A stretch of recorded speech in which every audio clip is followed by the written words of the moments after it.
So you only paint this material at the point of contact where you're soldering. A nice bead all the way across the point where you're going to place your solder.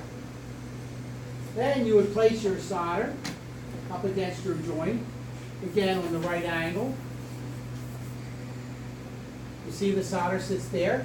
I've chosen wire solder because your solder needs to make contact with both pieces equally. So you see it's leading, touching the vertical piece, the same way it's touching the horizontal piece. So when these reach temperature at the exact same time, it will suck that liquid solder when it relaxes equally to both pieces of metal. The metal's tight, it will draw it into the joint.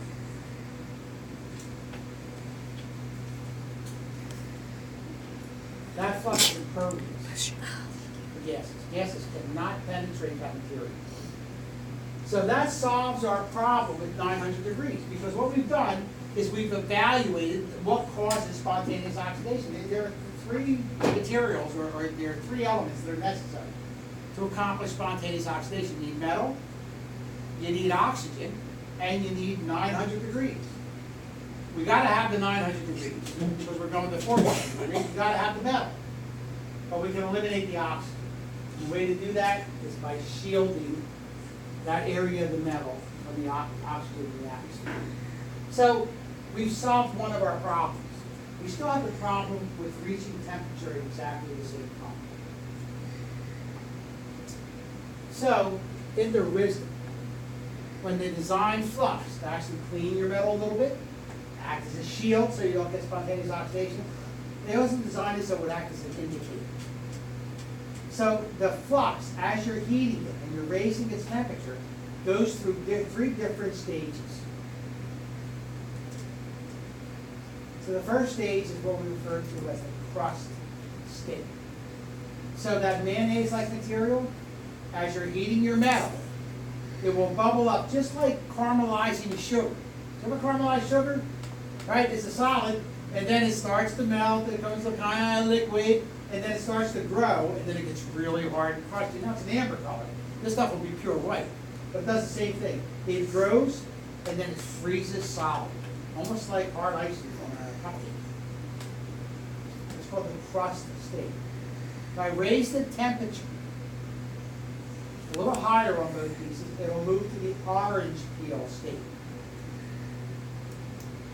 Well, the orange peel state because it relaxes down into a thick, gooey material. A little bit translucent, somewhat gray. Its surface, because it's so thick, is irregular, like the surface of an orange peel.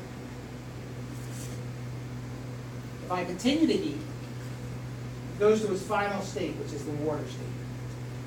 What do you think that looks like? It's the water state that we've watered. Yeah.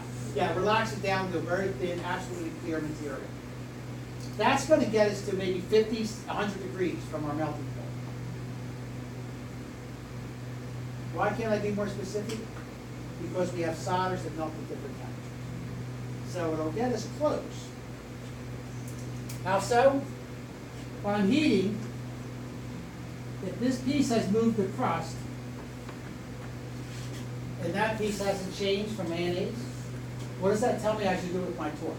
I'm heating evenly across this joint.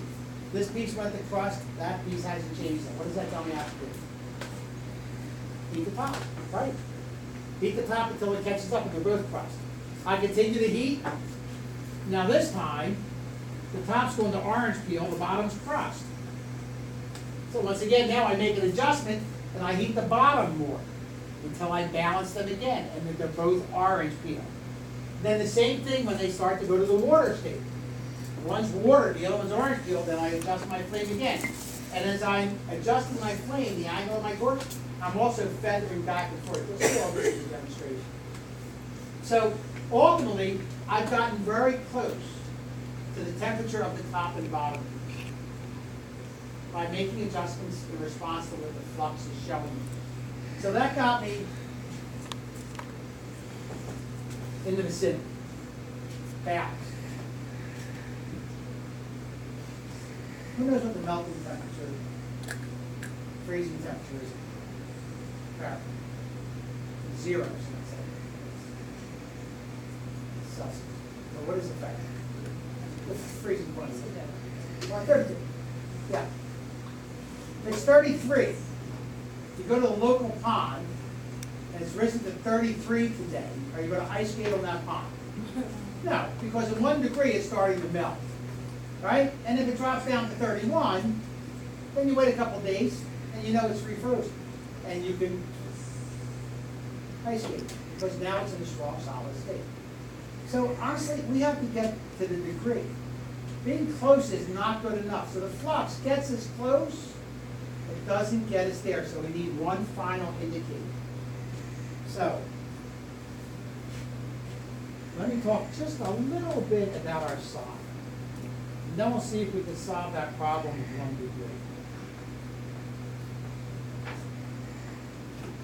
As does the flux, come in many different forms. It comes in a water state, it comes in a powder state, it comes in a solid state, it comes solder mixed with flux, and that may be all the states. I've chosen the mayonnaise, because for our purposes, it works the best. Solder comes in many different forms. You can get sheet solder. You can get solder mixed with flux, as I just indicated. You can get wire solder. You can get bar solder. I've chosen the wire solder. And I've chosen this dimension of wire solder. Why? Because I specifically ordered metal that was 32 thousandths of an inch thick, so that it coordinates in a special way with your solder that I've also selected. 32 thousandths of an inch thick is 20 gauge metal. As the number goes up on gauges, the thickness goes down. So 22 gauge would be thinner than 20 gauge, just so you understand what's going on. So I've chosen that thickness because this is the mass. These two surfaces joined together could very specifically require a certain mass of solder. So by coordinating this thickness with that dimension of solder, your solder will travel twice its own distance when it attempts to fill the joint. So what's that mean? If this joint was 1 inch long, all I would need is a 1/2 inch piece of wire solder. And that 1/2 inch piece of solder would be the exact amount to fill that 1 inch solder joint. Does that make sense? Why not just estimate? Why not just guess? Why not any physics guy? Because if there's too much solder, you have too much mass. And I tell you, you have to clean up your solder mass. Because solder distracts from your communication through your piece. Your piece is only your voice in visual form. And it communicates clearly or muttered. It's muttered if it's covered with mass. So we want the exact right amount of solder. If there's too little solder, what's the problem? You got a weak joint.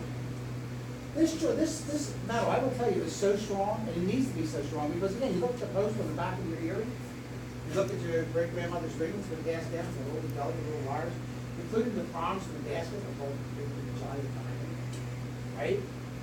That joint's gonna last forever, right? And you can't see that solder, and it's at the end of a little wire.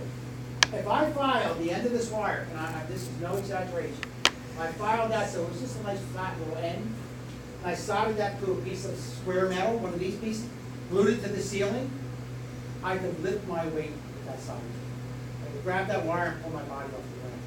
And that's a lot of weight. Unbelievably strong stuff, right? But it has to complete your joint. If it only completes half the joint, it's half as strong. So, that solder fills twice its own distance. But I'm not going to set it up like that.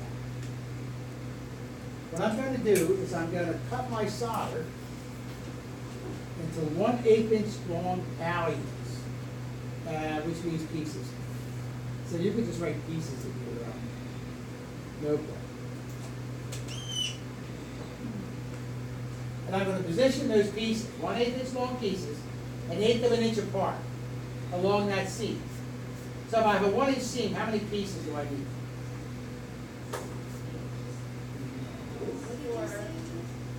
4. 1 inch long seam, the solder travels twice its distance. So you need 4/8. so that it'll fill a joint that's 8/8, 1 inch. So what I'm going to do is position 4 pieces of solder with a 1/8 inch gap in between along my joint. Now remember, I'm balancing by the flux, and that's getting me close. I'm feathering back and forth. So across these surfaces, they're rising in temperature kind of equally across the surface. At some point, one of these pieces of material is going to reach temperature, maybe, probably, before the other. And then one little piece of solder, making a little mess, will jump in one direction.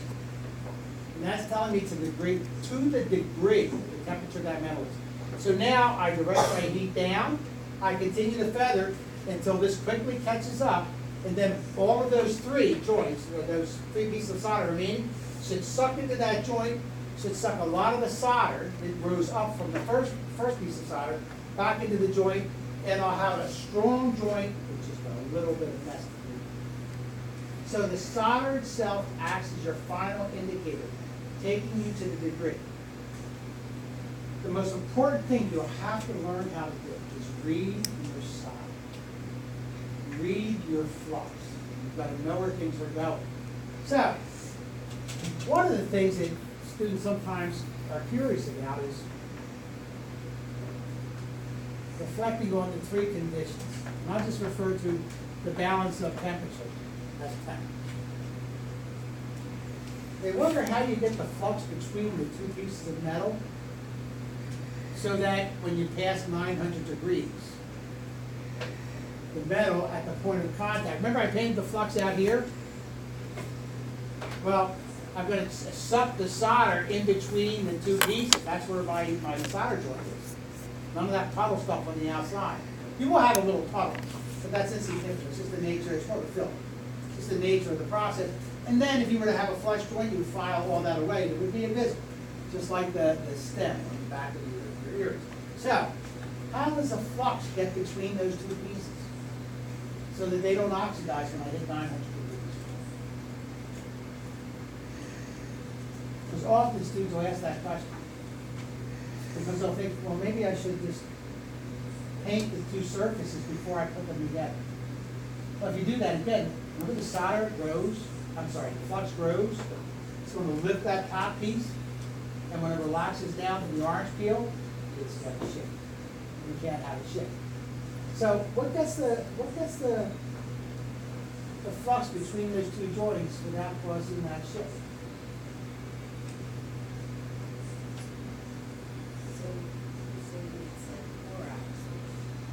And it's in right now it's in a liquid state, kind of a thick mayonnaise state. Once we put it on, it's going to harden, go to an orange peel state. At about 600 or 700 degrees, it's going to relax down into that liquid state again, which we refer to as the orange peel. So how does the flux get between those 2 joints? Before we hit 900 degrees, we get spontaneous oxidation where they make contact. Once you got spontaneous oxidation, there is no soldering that's going to happen. What draws the flux there? What? It's capillary action, sure. It's a liquid. It's a tight joint. It doesn't suck just solder liquid, it sucks any liquid. So that's why you don't flux between, because that simply makes a mess. You don't need to. Because as soon as that hits 600 or 700 degrees, it again relaxes down into the orange peel state, which is a liquid, and then it's sucked into that joint through capillary action. Make sense? Okay. So these are the fundamental principles, those 3, that you have to meet.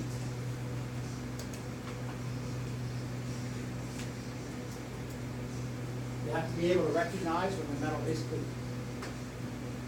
You have to be able to recognize when the metal's tough. And you have to be able to control the distribution of heat so you reach temperature at exactly the same time. And if your setup is correct, your values, spaces, exact right amount of solder, everything will work. You'll have a joint that's stronger than anything you can imagine.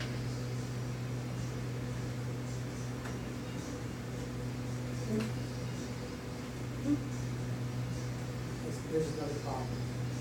I've just put another problem that we have to solve.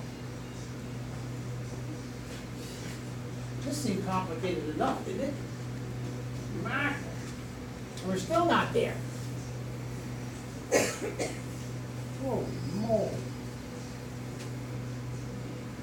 I'm gonna go home getting a headache from this. What the heck?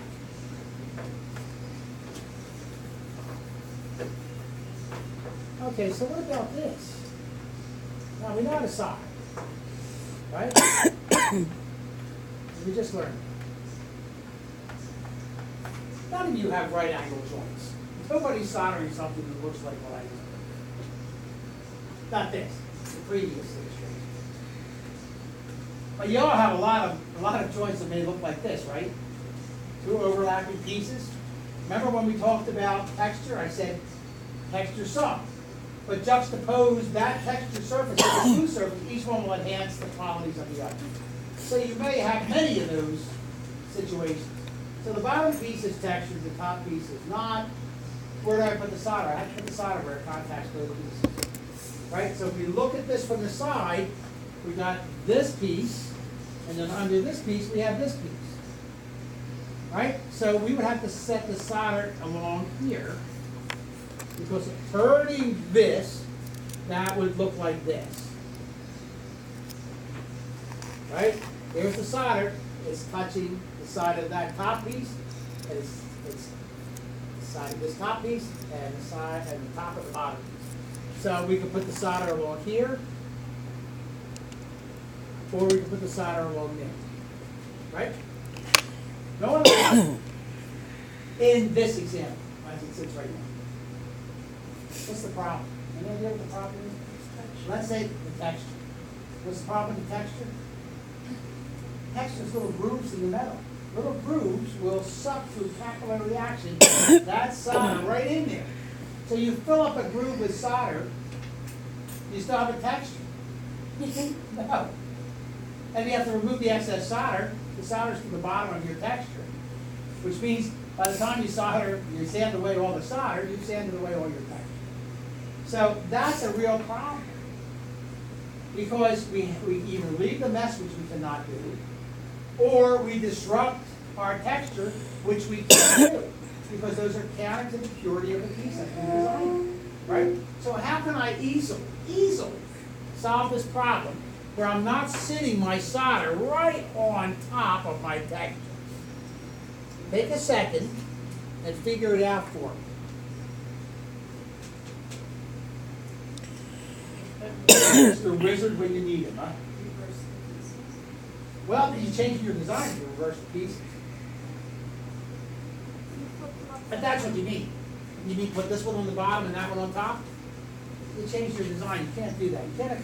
You don't need to. Yes? You flip them upside down, so you're putting it on the back, lay the solder on the back of the pieces. Flip them upside down.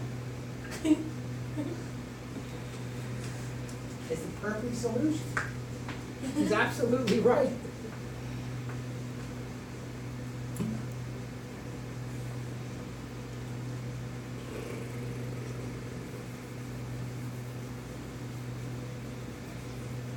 So, if I flip these over onto the back, I'll lay the solder here or here.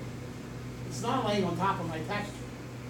Capillary reaction is going to want to keep it between these two planes, because it's not laying on the texture. So you'll see when you solder, the first thing that happens is it puddles down. There's your mess. There's the time when it's sucking into your texture. Here, because I solder from the back, I should be protecting the texture from any flow. Also, you got to clean up the mess. Anybody been to a major art museum? I get bored very quickly, so I start using Snapchat filters on all the videos. Okay. Pardon? I've been to Corning. Wow, that's exciting. Do you live in New York? Oh, no, but it's like so like I need You pick the right route. Imagine that you're walking through a museum, you're headed toward the Mona Lisa. Let's say we're all in Paris. You just sit in a nice place. And we went into the Louvre. There's the Mona Lisa. And there's one guy in front of us in line. Unfortunately, he hit the hot dog truck before he went into the museum, and those hot dogs have been out there just a few days too long.